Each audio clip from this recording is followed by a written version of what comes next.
అందరికీ నమస్కారం అండి. ఇప్పుడు మనం మోడల్స్ ఆక్సిలరీ వర్బ్స్ని డిస్కస్ చేస్తున్నాం. We have already discussed about 4 model auxiliary verbs. Now we are coming to 5th one. What is that? Can. Can అంటే ఏంటమ్మా మన దగ్గర?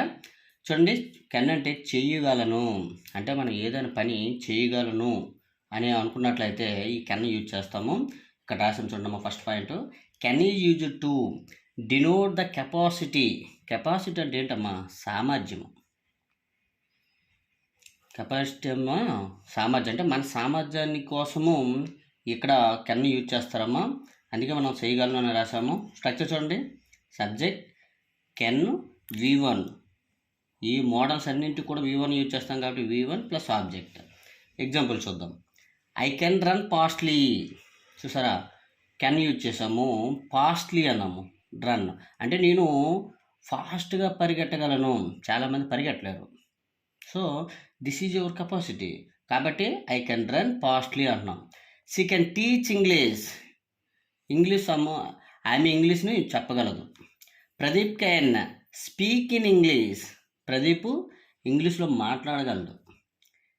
Srinu can solve this problem. ఈ సమస్యను శ్రీను సాల్వ్ చేయగలడు. ఇలా మనం చేయగలను అనే పనులకి ఈ కెన్ అది యూజ్ చేస్తున్నామమ్మా. నౌ 6th మోడల్ అమ్మా, యూజ్ ఆఫ్ కుడ్. కుడ్ అంటే చూడమ్మా, చేయగలిగాను. చేయగలిగాను అంటే మనము చాలా పనులు మనం చేయలేము.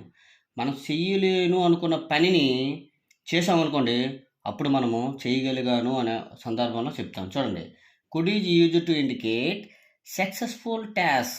అదే మనం చేయలేని పనులు చేస్తే దాని సక్సెస్ఫుల్ టాస్క్స్ అంటారు కదమ్మా. అంటే విజయవంతమైన పనులని ఈ చేయగలను ఉపయోగిస్తారు. స్ట్రక్చర్ చూడండమ్మా, subject plus could V1 plus object. ఇక్కడ చూడమ్మా, Aparna could get first rank. తనకే తెలియదు ఫస్ట్ ర్యాంక్ వస్తుంది అనేసి, సాధించలేదు అనుకుంది, కానీ తను ఏమైంది, ఫస్ట్ ర్యాంక్ సాధించగలిగింది. Aparna could get first rank. Aparna first rank సాధించగలిగింది అని అర్థం. ఈ కుడ్ మీట్ తారక్. తారక్ని కలవలేము, సాధ్యం కాని పని, కానీ కలవగలిగాడు. అందుకే హీ కుడ్ మీట్ తారక్ అన్నాం. Afghanistan could beat Pakistan. పాకిస్తాన్ మీద గెలవడం అంటే ఆఫ్ఘనిస్తాన్ చాలా కష్టం, కానీ గెలిచి తీరింది, కాబట్టి గెలవగలిగింది అని చెప్తున్నాం. Rohit could score 200 double century అంటే సచిన్ చేశాడు. సచిన్ తర్వాత ఎవరు చేయలేరు కూడాను అనుకున్న టైంలో రోహిత్ చేయగలిగాడు. అందుకే మనం రోహిత్ కుడ్ స్కోర్ 200+ రన్స్ అని చెప్పాం. ఇదమ్మా కుడ్ గురించి. ఇప్పుడు మనం మే దగ్గరకు వస్తున్నాం. మే అంటే చూడండి, ఇక్కడ రాశాను 50% జరగవచ్చు అన్నాను. అంటే మనం ఒక పనిని అవ్వచ్చు అవ్వకపోవచ్చు అని అన్నమాట. 50% జరగవచ్చు, 50% జరగకపోవచ్చు అనమాట. అందుకే చెప్పాం may is use to indicate possible things. సాధ్యమైన పనుల కోసం మనం చెప్తున్నాం. స్ట్రక్చర్ చూడండమ్మా, subject may V1 object. Example చూడండి, he may pass in the exam. అంటే దీని అర్థం ఏంటంటే అతను పాస్ అవుతాడు, లేదా అవ్వవచ్చు, అవ్వకపోవచ్చు కూడా. She may watch serial.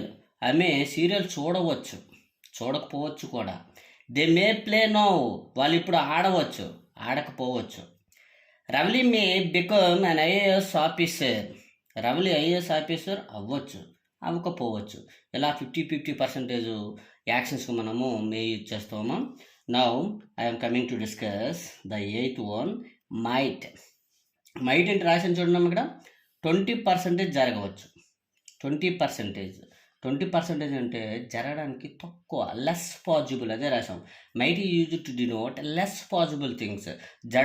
జరగడానికి తక్కువ అవకాశం ఉన్న యాక్షన్స్ అనమాట ఇవి. స్ట్రక్చర్ చూడండమ్మా, subject plus might V1 object. Example చూడమ్మా, Mahesh might come to home. అతను సాధారణంగా ఇంటికి రావడం, మహేష్ అన్న అబ్బాయి ఇంటికి ఈసారి రావడానికి తక్కువ ఛాన్స్ ఉందన్నమాట. She might reach her goal. తను తన గోల్ను రీచ్ అవ్వడానికి తక్కువ ఛాన్స్ ఉందన్నమాట. You might face problems. నువ్వు సమస్యలను ఎదుర్కోవచ్చు, అంటే తక్కువ పర్సంటేజ్ నీకు అవకాశం ఉంది. Next, they might dance. వాళ్ళు డ్యాన్స్ చేయవచ్చు, అంటే తక్కువ పర్సంటేజ్ వాళ్ళు డ్యాన్స్ చేయవచ్చు అనమాట. ఇక్కడ చూడండి అమ్మా, నోట్ చూడండి, may is sometimes use to permissions. Permissions కూడా మేము యూజ్ చేస్తాం. ఇక్కడ ఎగ్జాంపుల్ రాసిన చూడమ్మా, may I come in sir అంటే ఇది పర్మిషన్ కదమ్మా, పర్మిషన్ కూడా యూజ్ చేస్తారు. ముఖ్యంగా మెయిట్ అనేది, ఈ మెయిట్ అనేది 20% అనేది గుర్తుంచుకోవాలి. ఓకే, నెక్స్ట్ అమ్మా చూడమ్మా, నెక్స్ట్ హెల్పింగ్ వర్బ్కి వెళ్తున్నాం మనం. ఏంటమ్మా next helping verb? Must. Must అంటే చెయ్యాలి, టు డూ థింగ్స్ అంటారు, చేయవలసిన పనులు. ఏంటమ్మా? చేయవలసిన పనులు. Must is use to denote to do things అంటే చేయవలసిన పనుల కోసము మస్ట్ని యూజ్ చేస్తామమ్మా. Structure subject, must, V1 object. Example చూడండి, Lotha must get a job.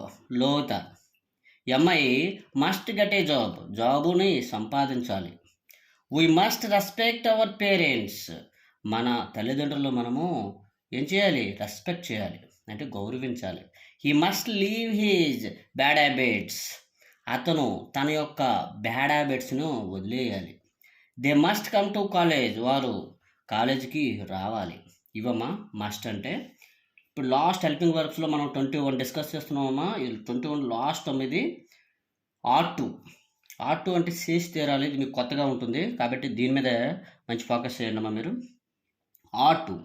R2 is use to denote demand tasks. Demand అంటే ఏంటమ్మా? మనకి ఇష్టం లేకపోయినా దిద్దిన పనులు అంటారు. ఇష్టం లేకపోయినా మనం చేస్తుంటాం కొన్ని పనులు, అవే డిమాండ్ టాస్క్స్ అంటారు. Structure subject plus R2 plus V1 plus object. Vinay ought to get a job, government job. వినయ్కి వాడికి జాబ్ కొట్టాలని ఇంట్రెస్ట్ లేకపోవచ్చు, కానీ పేరెంట్స్ ఏమంటారు, నువ్వు ఖచ్చితంగా గవర్నమెంట్ జాబ్ కొట్టాలరా అని వాళ్ళు డిమాండ్ చేస్తారు కాబట్టి ఖచ్చితంగా వాడు చేసి తీరాలి, గవర్నమెంట్ జాబు సాధించి తీరాలి. She ought to write story రాయడం తనకి ఇష్టం లేదు కానీ రాసి తీరాలి, అక్కడ ఫోర్స్ అలా ఉందన్నమాట. You ought to meet principal, అసలు ప్రిన్సిపల్ మీట్ అవ్వడానికి ఇష్టం లేదు నీకు, కానీ నువ్వు ఖచ్చితంగా మీట్ అవ్వాలి, మీట్ అయి తీరాలి. They hot to agree to this, నువ్వు ఒప్పుకోవాలి, ఖచ్చితంగా నీకు ఒప్పుకోవడానికి ఇష్టం లేదు కానీ నువ్వు ఒప్పుకొని తీరాలి. ఇదమ్మా చేసి తీరాలనే వాటికి ఆర్ట్ యూజ్ చేస్తామమ్మా. ఇదమ్మా టోటల్గా మనం 21 హెల్పింగ్ వర్బ్స్ చెప్పుకున్నామమ్మా. ఈ 21 హెల్పింగ్ వర్బ్స్ మీరు గత వీడియోలు ఎవరైనా చూడకపోయి ఉంటే అక్కడ బీ ఫామ్స్ చెప్పాము, హ్యావ్ ఫామ్స్ చెప్పాము, డూ ఫామ్స్ చెప్పాము, ఇప్పుడు మోడల్స్ చెప్తున్నామమ్మా. దీంతో మనకి హెల్పింగ్ వర్బ్స్ టాపిక్ అయిపోయింది. Thank you for watching.